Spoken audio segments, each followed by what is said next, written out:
Olá, vestibulando, estamos aqui de volta, né, com os nossos alunos, as aulas para o Enem, para o exame, para o vestibular, que agora está com um novo nome, Enem, tá certo? É um exame com as mesmas questões, com as opções, igual ao vestibular, só mudou aí o nome, né?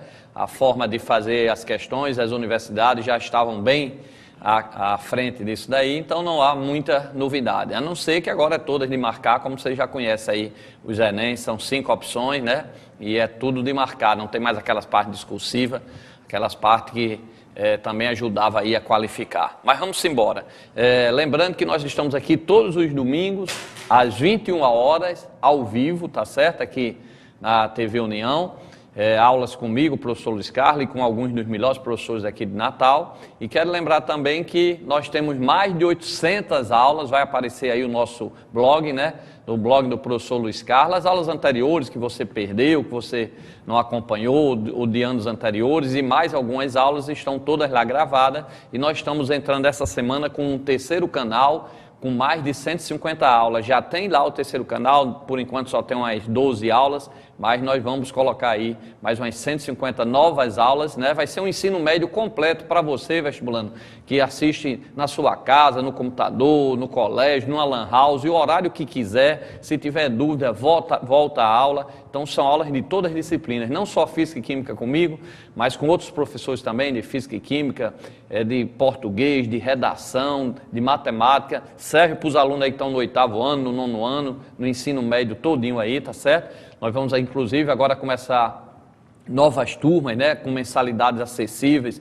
A partir da metade agora de junho, a gente já vai informar tudo direitinho para os alunos que querem fazer o Enem. Então, o aluno aí do 1º ano, do 2º ano e os pré-vestibulares também, os pré-vestibulandos, né, podem também entrar nessas novas turmas sobre a nossa orientação pedagógica. Então, a partir de julho, dão início aí as aulas para o Enem com o professor Luiz Carlos. Então, você acessa aí nosso blog, tem já essas aulas gratuitas, e daqui a uns dias nós vamos informar sobre esses cursos de Física e Química para o Enem também, com minha orientação para os alunos aí da cidade aqui de Natal, ok? Lembrando também que a TV União, ela é a cabo aqui na cidade de Natal, mas no interior ela é aberta, então todas as cidades aí do interior assistem TV aberta, tá certo? E é aquele aluno que não tem TV a cabo, ou que não está em casa, está no shopping, ou está em outro local e não quer assistir pela televisão, ele pode assistir ao vivo pela internet, né? Só acessar o site aí da TV União, tvuniãonatal.tv.br, e acompanhe ao vivo pela internet, ok? Então vamos agora à nossa primeira questão. Hoje nós vamos falar sobre a parte de magnetismo, as fontes de magnetismo. Todos sabem que o ímã, ele cria um campo magnético ao seu redor, né? Por convenção, as linhas saem do Polo Norte, chegam no Polo Sul. Então todo mundo sabe que o ímã, ele atrai metais, né? E só o ímã que atrai metal? Não. Então existe também os eletroímãs. Aí você diz, professor Luiz Carlos, qual é a diferença do ímã para o eletroímã? Todos dois criam campos magnéticos, todos dois criam um campo magnético. A diferença do ímã é que o ímã é uma pedra natural, tá certo? E o eletroímã é um fio onde você passa uma corrente elétrica. Na hora que você fecha o circuito, ou seja, que passa uma corrente elétrica por um fio, aquele fio se comporta como um ímã. Tá certo? Então, todo fio que passa uma corrente elétrica, ele se comporta como ímã. Os guindastes, eles usam muito o eletroímã, né? Para pegar aqueles ferros, aqueles carros velhos, ferros. Então, ele liga, a corrente elétrica passa pelo fio, ali se torna um ímã, aí atrai o ferro. Quando chega no local que ele quer jogar fora, ele desliga a corrente elétrica, deixa de ser ímã, e o carro velho ou o ferro velho cai no local que ele quer deixar. Aí ele volta de novo para pegar outros ferros, outros metais, liga a corrente elétrica, se torna um ímã, que é a passagem da corrente elétrica, é um eletroímã, atrai o ferro. Quando chega no local que ele quer soltar, ele desliga a corrente elétrica, o interruptor, deixa de ser um eletroímã, deixa de ter o campo magnético e o metal cai, ok? Então o eletroímã é quando eu tenho uma corrente percorrida aí por um fio percorrido por uma corrente elétrica. Beleza? Nossas fontes de campo magnético pode ser um ímã, tá certo? Natural, as pedrinhas que a gente encontra, e pode ser também, né, o ímã feito também artificialmente, e pode ser também o eletroímã, que é um fio percorrido por uma corrente elétrica, ele também gera um campo magnético ao seu redor, ou seja, ele se torna um ímã, ok? Vamos para a primeira questão, que é exatamente sobre essa parte de eletroímã. A figura abaixo representa um condutor retilíneo percorrido por uma corrente I, conforme a convenção indicada. O sentido do campo magnético no ponto P, localizado no plano da figura é... Então vamos novamente ler a questão, como você deve fazer lá no Enem, em qualquer vestibular, qualquer concurso. A figura abaixo representa um condutor retilíneo, percorrido por uma corrente elétrica I, conforme a convenção indicada. O sentido do campo magnético no ponto P, localizado no plano da figura é... Aí ele deu aí a figura, ele deu aí um fio, percorrido aí por uma corrente I, e ele quer saber como é que vai ser o campo aqui nesse ponto P. Observem bem que o fio está aqui, ó, tá certo? O fio está aqui, passando aqui para vocês verificarem. Aí é o fio. E aqui é o ponto P. Ora, o que foi que nós aprendemos? Que se aqui tem um fio, vai aparecer nessa região, representada pela letra B, que a gente chama um campo magnético. Então aí o fio percorrido por uma corrente vai ser um ímã, um eletroímã. Aí ele quer saber nesse ponto P, qual vai ser, como eu vou representar o campo magnético.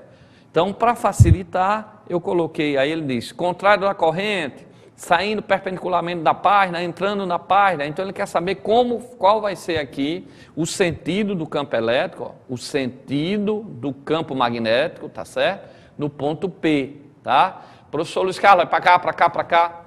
Antes de responder essa questão, eu tenho um campo magnético e campo elétrico. Qual é a diferença? O campo magnético ele é criado por um ímã ou por uma corrente elétrica, quando eu tenho uma corrente elétrica passando num fio. E o campo magnético é quando eu tenho uma carga elétrica. Se você tem uma carga elétrica, ela cria ao seu redor um campo elétrico, tá certo? Então toda carga paradinha, tá certo? Ela vai ter ali ou em movimento.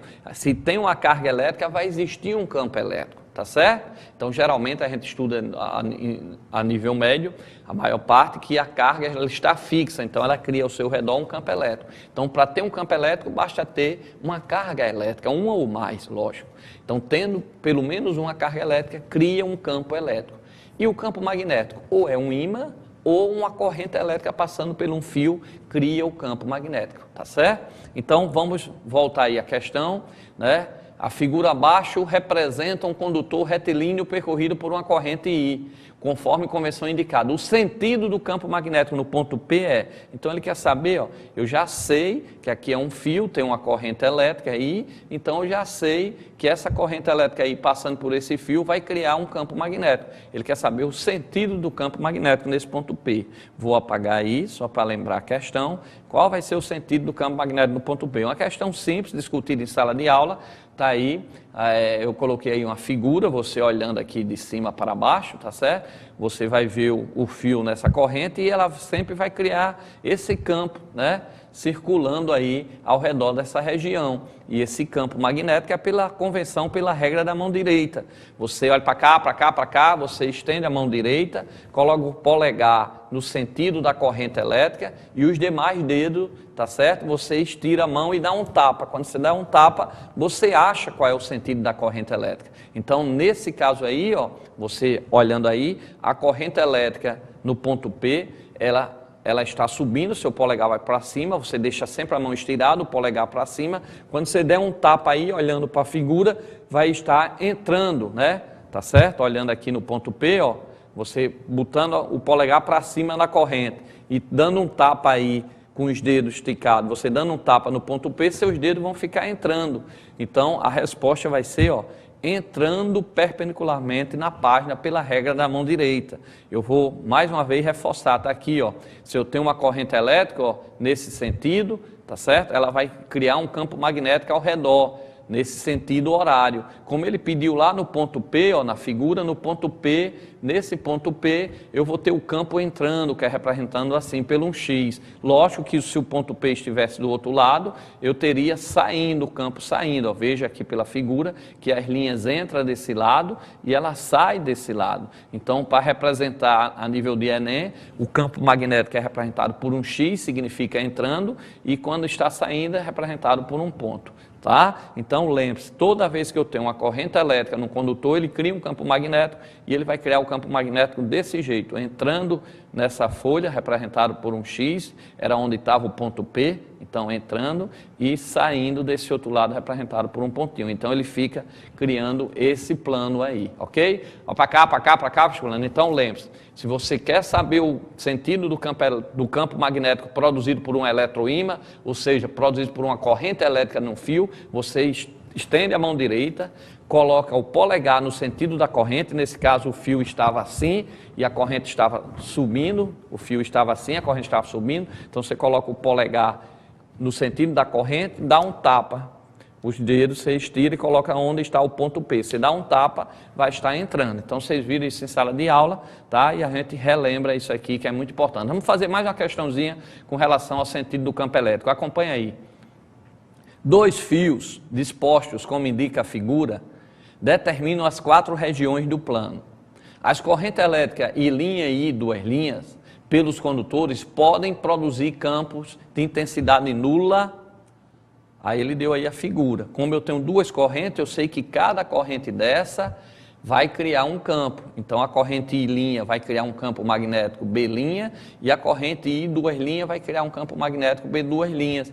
Ele quer saber onde é que eles podem se anular. Ele não disse que vão se anular, porque para se anular eu tinha que ver qual era a distância, qual era o valor da corrente. Ele quer saber se podem se anular. Então, o que foi que nós vimos? Nós temos que fazer pela regra da mão direita, né? Pela regra da mão direita, para cá, para cá, para cá. Nesse fio vertical que está descendo, eu estendo a minha mão, tá certo? Coloco o polegar no sentido da corrente e nesse fio que está descendo, quando você der um tapa, ele vai entrar de um lado e vai sair do outro. Ele vai entrar de um lado e vai sair do outro. Então, se vocês olharem aí na figura agora, novamente, ó, pegando para a corrente I' aqui, ó, você quando der um tapa, ele vai entrar, o campo B', ele vai entrar desse lado, a gente representa por um X, e ele vai sair do outro lado. E ele vai sair, a gente apresenta por um pontinho do outro lado, ok? Então, ele entra de um lado, deixa eu só apagar aqui que ficou... Ele entra de um lado e sai do outro, tá certo? Só botar um pontinho aí, voltando aqui as opções. E ele sai desse lado. Então, o campo B', ele entra desse lado, tá certo? E sai do outro lado. Esse é o campo B'. Agora, na corrente duas linhas, tá certo? Então, eu vou colocar o polegar no sentido dela, tá? E vou dar um tapa. Então, para cá, para cá, para cá, vestibulando. O fio agora está na horizontal. Eu vou colocar o dedo no sentido da corrente, da horizontal, e vou dar um tapa. Quando eu der um tapa, essa minha mão vai dizer que o campo vai ficar girando nesse sentido. Então, ela vai ficar girando nesse sentido. Então, se vocês olharem aí na figura, vai agora para a figura, eu vou apagar tudo e vou fazer agora para o campo 2, né? Opções de ponteiro, apagar, ó. Para o campo 2, ó, ele vai ficar girando, tá certo? Então, ele sai desse lado e entra nesse. Ele sai desse lado e entra nesse, como nós vimos, tá? O fio fica circulando, ó, só lembrando aí, ó, o fio fica circulante, não o campo ele gira. Para saber se gira no sentido horário ou anti-horário, vai depender do sentido da corrente. Nesse caso aqui, ó, vocês viram que ele entra de um lado e sai do outro, né? Então, voltando aqui para a nossa questão, o campo B', ele vai pela corrente, pela regra da mão direita, ele vai sair em cima e vai entrar embaixo. Tá certo? Esse é o campo B'. O campo B', a gente viu que o campo B', ele ia entrar aqui, tá certo? Ele ia entrar desse lado, né? E ia sair do outro, tá certo? E ia sair aqui, ó. E ia sair desse lado. Então, observe que onde é que ele pode se anular? No 2 porque um sai e o outro entra, e no 4, porque um sai e o outro entra. No 3 e no 1, ó, os dois estão entrando, então vamos somar os campos. No 1, os dois estão saindo, então vão somar. Então, no 1 e no 3, eles não podem se anular, porque eles vão se somar. Então, eles só podem se anular aonde? Aonde tem um saindo e o outro entrando, que é na região 2 e na região 4. Então, eu volto para cá, vou ter em 2 e em 4, ok?